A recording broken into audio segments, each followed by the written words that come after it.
So I continue the series on getting your first piercing. We're going to talk about downsizing and changing jewelry after you've gotten your piercing. So it's kind of post-piercing. It's kind of the wrap-up. Coming up next on New to Piercing, episode number 51. For those that are new to the channel, welcome to the Body Piercing and Tattooing channel. Hope you're enjoying the videos. Everybody find them helpful and useful, but you may not know who I am.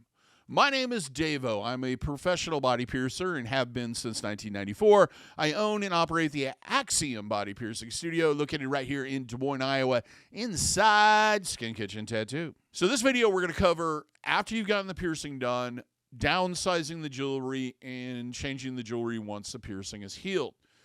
Downsizing is an important process in not all piercings, but a lot of them, especially ear piercings, nostril piercings, lip piercings, oral piercings, tongue piercings, etc., nipple piercings, sometimes navels, and sometimes genital piercings. So there are some that you have to and you need to downsize, and there's others that you don't. So let's go into why you need to downsize. It reduces contact. Because the jewelry is not going to be so long, it's less likely to get caught or snagged on things. We pierce with a longer piece in a lot of cases because there's a very high risk of swelling. And that if that swelling exceeds the length, that could cause problems. So we overcompensate for it. Downsizing to a shorter post reduces the amount of contact because that swelling isn't an issue anymore. We don't really need it in there. It also reduces movement. It's less likely for the jewelry to slide back and forth through the piercing. It reduces migration. This is a big factor with piercings through cartilage. If you leave the longer post in, especially if there's things behind that piercing that are forcing it into kind of odd or unnatural or unwanted angles, oftentimes the body will then go, okay, that's where they want it, and they will heal it in these weird angles. Once that happens, there's not really much you can do to solve the problem. That's one of the reasons why downsizing is very important. Migration. This is especially an issue with piercings through the cartilage that have something behind it. What I'm thinking about is like forward helixes, helix piercings, and anything where there might be something in the back that when you have that longer barbell in there, it'll push it into weird angles. Sometimes the body will naturally the jewelry just sets that way for one reason or another. Here's the deal with that. If you keep it in that position through the whole healing process, your body will go, oh, that's the proper angle. It will heal it like that, and there is nothing you can do to straighten that back out again. If you downsize, it reduces that, especially if it's being forced to that position by what's behind the piercing. As in like a forward helix where there's just not enough room back there for the whole post to sit back there, then it's less likely to do that, and that more constrictive tightness will keep it in that position that we want. It also reduces rejection. Rejection can usually is triggered by an event. If you have jewelry that's longer and it's getting caught on things, and getting a lot of trauma and a lot of movement, etc., then it's more likely to reject. So leaving those long pieces of jewelry, like for example in an eyebrow, is just asking for that piercing to reject. Plus, it's more weight. So more weight, rejection. Downsize. How do we downsize? I think one of the most common little comments I get or reactions I get when people come in for a downsizing is they expect it to hurt a lot. It usually doesn't hurt at all. It might be a little uncomfortable in certain parts, or there might be a little tug on the jewelry or whatever. But the method, if done properly, should cause no trauma and no discomfort. So the first thing we do is remove one of the ends of the jewelry, whether it's threadless or threaded or what have you. Then we will insert what is called a guide pin or taper pin into the jewelry, and then push the jewelry out with that guide pin or taper pin. Then we will thread on or push in or connect, like with threadless, the new jewelry, push it through, and then close the piercing. It's very smooth. The piercing is never left open. Usually I'll use a water-based lubricant while I'm doing that to ensure that the jewelry, there's no trauma or friction created in the process. Do I have to downsize? Well, a lot of factors will come into that. It really depends on the piercing, as I mentioned earlier. Is the jewelry really loose? Does it move a lot? Does it slide through the piercing? Does it get caught and snagged on things a lot? Then, yes, you definitely need to downsize. What happens if I don't downsize? Well, some of the things we already talked about, some of the reasons why we want you to. You're going to have prolonged healing. You're going to increase risk of issues and problems like bumps and etc. You're going to have tearing if the piercing gets caught. You're going to have migration. You're going to have rejection. All those things can be caused by having jewelry in that is way too long. Does the jewelry need to be sterile when you downsize? Yes, it does. That piercing is still an open wound. It still has the risk of infection. You are actually putting that material, that jewelry, directly in contact with that open wound. So yes, it does need to be sterilized before you put the jewelry in.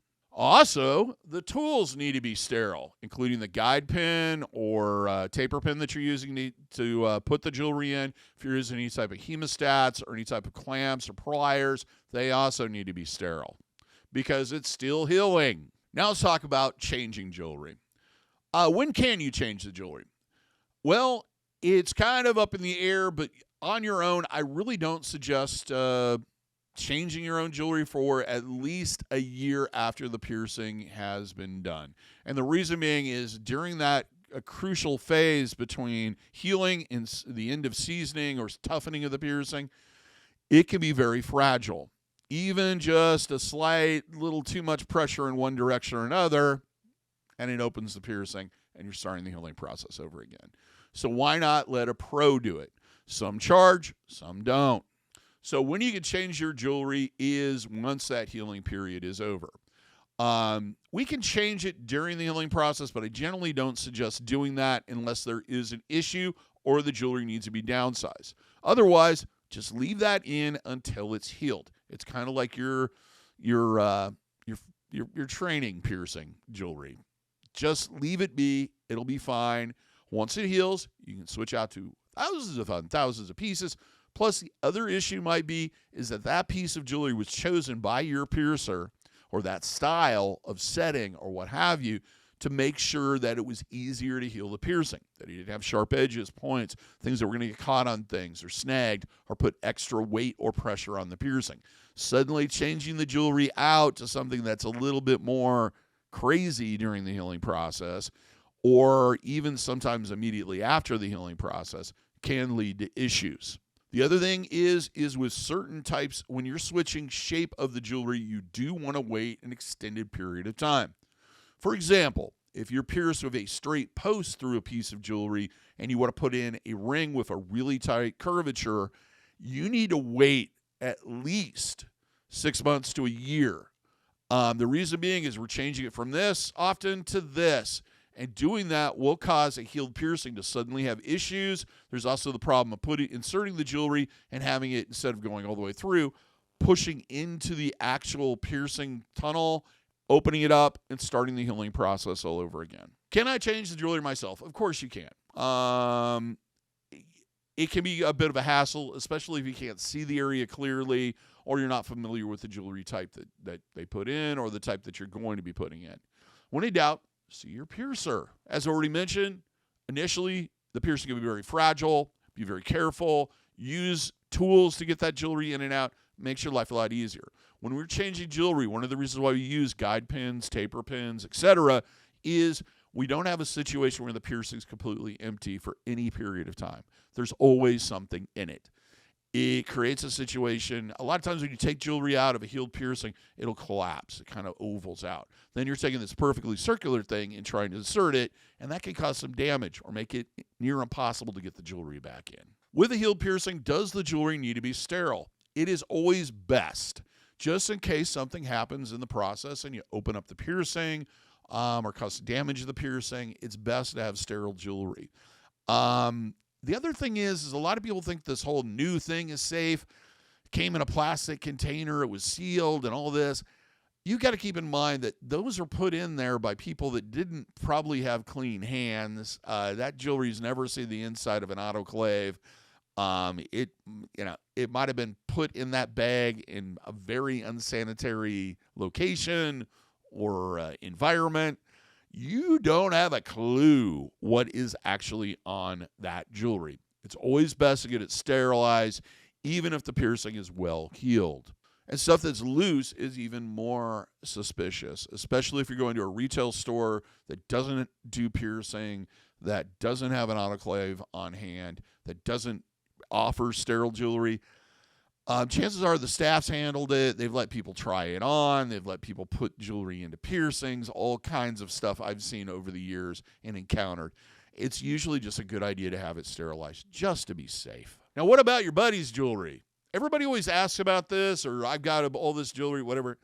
Here's the deal. The same reason that if a piece of jewelry touches a client, they own it, or it goes in the biohazard, is the same reason why I do not shop at used underwear and sock places.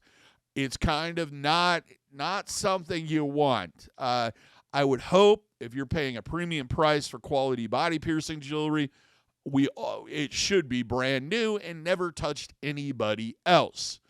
It's just one of those things. It's just gross. But if you're going to share it, decontaminating it and re-sterilizing is a process that you can go through, but I really don't advise it.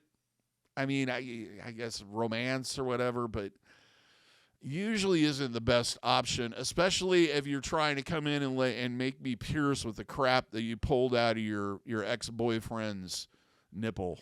I'm not going to do that. Well, that's it. Do you have any other suggestions with downsizing and changing jewelry? Please leave a comment. If you had experiences, good or bad with it, leave a comment. I usually answer them when I have time. Now, I know I kept saying this over and over again every Monday night, but now it's moved to Sunday night. We do live stream. We live stream every Sunday at 8 p.m. Central Standard Time. Occasionally we take a week off, but it's pretty rare. Me and Scott, or whoever my guest is, sit down. We talk about piercing our week. We give you a song of the week, and we answer your questions. So if you're one of those people that you have a burning question, you want to ask it right away, it might be your best option. Otherwise, you can always leave a comment. Then I'll get to it when I can. But till next time, here's hoping that your piercings heal with ease without a single issue. And if you're in the Des Moines, Iowa area, I would love to see your piercing needs in the future.